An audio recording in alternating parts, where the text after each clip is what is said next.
자, 이렇게 공동 언론 발표 듣고 왔습니다. 별도 기자 질의는 이루어지지 않았고요. 제가 간략하게 한번 정리를 좀 해보면 일단 새로운 60년의 출발점에 섰다. 미래에 거의 초점이 맞춰진 합의 결과가 나온 것 같습니다. 여기에 대해서 한반도 완전한 비핵화 의지를 서로 확인을 했고요. 또 대북 정책에 있어서 공조를 하기로 해나가기로 했다.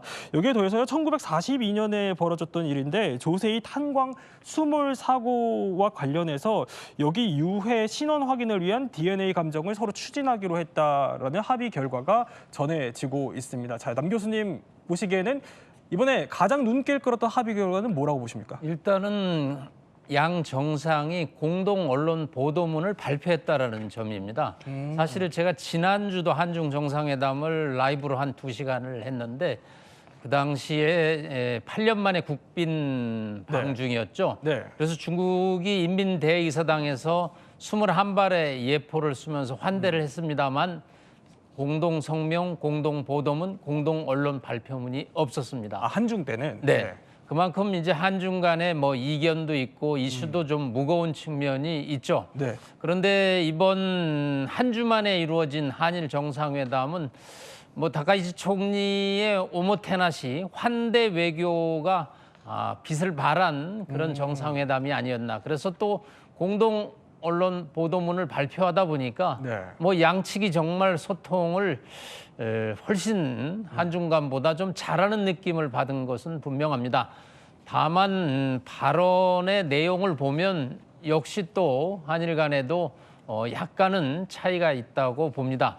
일단 다카이치 총리의 발표문에는 한일 간의 협력을 통해서 지역 안정을 얘기를 했고 또 한미일 협력을 통해서 또 지역 협력 문제를 얘기를 했습니다. 이 얘기는 다카이치 총리의 대만 유사 발언 이후에 지금 중일 간의 긴장이 최고조로 달하고 있기 때문에 한중일이라는 삼각구도를 다카이치 총리가 얘기하기는 좀 어려운 상황이죠. 중국을 얘기하기 좀 어렵다. 우리 이재명 대통령 입장에서는 또 지난주에 중국을 갔다 와서 또 이번 주에 방일을 하는 상황이라 조금 미묘하죠. 그래서 뭐 중일 간에 어떤 갈등에 한국이 깊이 개입하기는 어렵죠. 그렇지만 이 문제를 또 미래지향적으로 풀기 위해서 또 한중일 연대 협력을 강화했다라는 것은 우리의 또 입장, 우리는 뭐 중일 양국의 갈등에 대해서 깊이 관여하지는 않지만 또 우리가 우리 몫을 해 나가는 문제, 뭐 이런 거에 관해서는 오늘 능동적으로 이재명 대통령이 말씀을 했다는 표현을 쓰고요. 뭐 이재명 대통령의 이 공동 보도문이 다카이치 총리보다 좀 길었습니다. 그래서 저희가 사전에 이렇게 발표문을 보니까 뭐 모든 분야가 다 들었고요. 저희가 조금 가슴 아픈 과거사에 1942년에 조세희 탄광 사고에 대해서 이재명 대통령이 말씀을 이제 하셨고요. 그 다음에는 뭐 경제 현안에 관해서는 환태평양 경제협력체 CPP를 공식적으로 말씀을 하는가 안 하는가에 관해서 주목을 했는데 공식적인 발언에는 빠졌습니다. 사실은 이게 11개국의 협력체인데 이게 이제 가입하는 과정에서 일본의 수산물 수입 문제가 연계되거든요. 그러면 또 우리의 아무래도 후쿠시마 원전 사고 이후에 수산물 수입에 대해서 반대하는 여론이 있기 때문에 우리로서는 민감하게 좀 다룰 수밖에 없죠. 그래서 이 문제는 아마 차관급이나 장관급 차원에서 논의하기로 하고 이 대통령 정상 간의 공동 언론 보도문에서는 다루지 않았던 것으로 관측이 됩니다. 뭐 과거세 문제에서 앞으로 미래지향적으로 나간다는 그래서 이제 1965년에 한일 수교 60주년인데 작년이 올해 이제 새로운 60주년을 향해서 나가는 미래지향적인 공동 언론 보도문이었다고 볼 수 있겠습니다. 그러니까 CPTPP 가입 문제는 이게 일본 수산물 또 허용하는 문제와 결부되어 있기 때문에 이게 지금 당장 풀기는 쉽지 않다. 그래서 이게 뭐 장관거로 미뤄둔 것 같아 이렇게 보시는군요. 네, 뭐 가기 전부터 언론에 보도가 됐습니다. 이거 가입하는 거 아니냐. 사실은 또 가입할 필요성도 좀 있습니다. 그런데 가입하는 순간 상호 양측의 수출입이 자유화돼야 되거든요.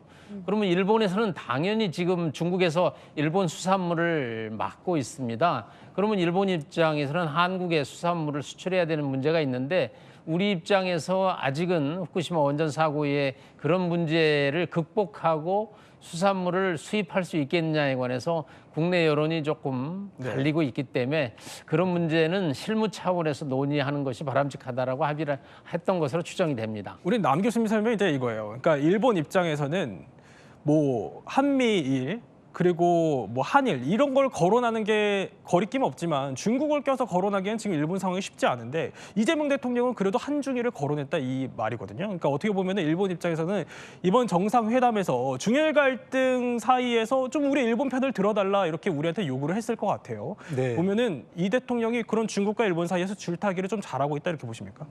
아까 이재명 대통령의 표현 중에 예. 한중일 삼국 간에 공통의 관심사를 찾자. 이런 얘기를 했거든요. 그러니까 결국은 뭐 미리 이제 일본에 가기 전에 이재명 대통령이 일본과 중국 사이에서 네. 중재를 하는 게 지금 쉬운 상황이 아니다.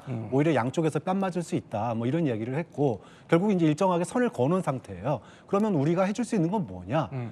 소위 말해서 이제 그 삼국의 공통 관심사. 뭐 예를 들면 아까도 잠깐 얘기 나왔는데 이제 스캠 단지. 그러니까 뭐 캄보디아라든지 이런 데서 있었던 대규모 범죄 단지에 이제 공동 대응하는 문제라든지 뭐 이제 환경 문제 그리고 인적 교류 문제 이런 부분들에 있어서 이제 공통 관심사를 통해서 네. 우리가 좀 중재 역할을 할 수 있겠지만 지금의 어떤 그 대만 문제를 둘러싼 갈등의 본질 여기에 끼어들기는 좀 어려운 상황이거든요. 이제 그러다 보니까 이재명 대통령의 표현도 한중일 삼국의 공통 관심사부터 출발해 나아가자 네. 이런 이제 원론적인 입장을 얘기할 수밖에 없었던 것 같습니다. 근데 이종훈 평론가, 그 한중 정상회담 때 많은 분들이 이제 기억을 하시는 장면 중에 하나가 그 중국으로부터 선물 받았던 그 휴대전화를 들고 이 대통령이 셀카를 찍었던 그 장면이 굉장히 인상적으로 남았었거든요. 네, 그렇습니다. 이렇게 중일 갈등 사이에서 우리가 어떻게 보면은 가운데에 놓인 이 입장에서 이 대통령이 이런 장면들을 향후 좀 연출을 할까요? 저는 대단히 이런 부분들이 이제 외교에서 중요한 어떤 역할을 네. 하고 있다라고 생각을 해요. 뭐냐면 당신들이 가장 추구하고 있는 것을 존중한다 이렇게 여겨지거든요. 샤오미로 대표되는 중국의 기술, 그 기술이 양면이 있어요. 또 한 측면은 뭐냐면 보안. 그러니까 많은 것들이 중국으로 넘어간다 이런 식의 어떤 인식이 좀 있거든요. 그런데 지금 그 선물을 받고 인생샷을 찍었다라고 이야기하면서 근데 또 바로 그것을 조크로 넘어가요. 보안이 잘 됩니까? 라고. 이 부분은 상당히 정말 센스가 있는 어떤 그 질문이었던 것 같아요. 이 상황을 사실상 중국이 어떻게 받아들이느냐. 그래서 이런 부분들, 그러니까 이재명 대통령의 사실은 장점이라고 보여져요. 이런 부분들을 계속 연출하면서 당시의 어떤 분위기도 이렇게 바꾸고 또 존중한다. 상대국을 존중한다. 상대국이 추구하는 걸 존중한다라는 그런 자세를 보여줄 수 있으니까요. 지금 보면은 다카이치 총리는 파란색 옷을 입었고요. 이재명 대통령은 보라색 넥타이를 맸거든요. 보통 색깔도 외교에서 큰 상징이 있잖아요. 의미가 있습니다. 일단 다카이치 총리는 이제 이재명 대통령이 소속한 당 민주당 예. 색깔이 파란색 옷을 입어서 이재명 대통령에 대한 존중의 뜻을 나타냈고요. 저는 오늘 이재명 대통령의 넥타이에 주목해봤습니다. 넥타이가 보라색이잖아요. 네. 한국하면 이제 그 파란색 상징 그리고 일본의 일장기의 빨간색. 어떤 그걸 섞은 색깔이 파란색과 빨간색 섞은 색깔이 보라색인데 예. 일본과 한국의 조화를 의미하는 색깔이다 이런 설명을 들을 수가 있었습니다. 그리고 아까 저희가 언론 이 회담을 소개해드리느라 어떻게 환대를 받았는지 약간 저희가 소개를 못 드렸었어요. 네네. 계속 그 호텔 앞에서 오늘 사실은 그냥 호텔 측 관계자가 나올 줄 알았는데 이재명 대통령이 바로 나라현 호텔 숙소에 도착하니까 바로 이 다카이치 총리가 깜짝 방문을 해서 호텔까지? 이렇게 영접하는 모습이 있었거든요. 저희가 어떤 모습이었는지 그 목소리도 준비했거든요. 잠시 들어보시죠.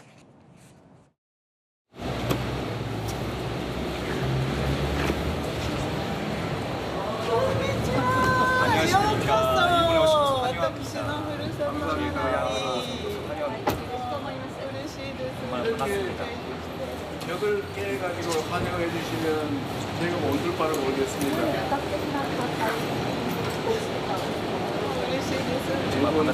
일본 국민도 그렇겠지만 대한민국 국민들도 우리 총리님의 이런 모습에 정말로 감사할 겁니다.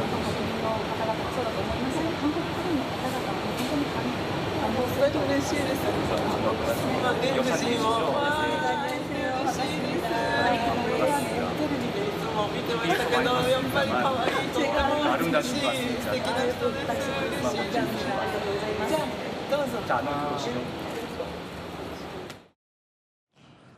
자, 근데 남 교수님, 두 가지가 궁금합니다. 첫 번째는 자, 다카이치 총리가 계속해서 지금 독도 꺼내들고 있거든요, 문제를.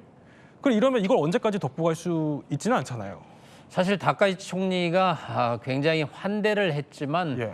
여자 아베라는 별칭이 있을 정도로 일본의 보수주의 성향을 갖고 있습니다. 네. 특히 독도 문제에 관해서는 뭐 양보 없는 발언을 해왔는데 뭐 다음 달이 또 독도의 날도 있고 그래서 앞으로 이 문제는 굉장히 그 예민한 문제이긴 한데 일본의 우익신문 산케이에서 뭐라고 하냐면 네. 지금 중일 간의 관계도 안 좋은데 한일 관계 잘 관리해야 된다. 그러면서 다카이치 총리에게 한국 배려해라. 그래서 아마 요 회담이 끝난 다음에 일본이 우리를 자극하는 독도 문제에 관한 발언이나 네. 방문 기타 조치는 좀 절제할 것으로 예상이 되고요. 오늘 보도문에서의 관심사항은 이제 핵과 미사일, 북한의 문제를 다카이치 총리가 얘기를 했고 또 네. 이재명 대통령도 한반도 비핵화를 얘기를 했습니다. 아마 이 보도문에는 없는데 지금 중국에 이재명 대통령이 가서도 남북 대화와 중재를 요청했거든요. 그래서 이번에도 또 회담 전에 NHK 기자회견에서 일본과 북한의 대화를 주문을 했습니다. 오늘 이제 일본인 납치자 문제를 아까 다카이치 총리가 말씀을 하셨는데 네. 그런 문제 해결을 위해서라도 평양과 도쿄가 접촉했으면 좋겠다는 메시지를 아마 다른 소인수 회담에서 했을 것으로 추정이 됩니다. 북일 관계를 통해서 돌파구를 좀 모색해 보려는 자, 한일 정상회담 공동 발표까지 네 분과 함께 전해드렸습니다.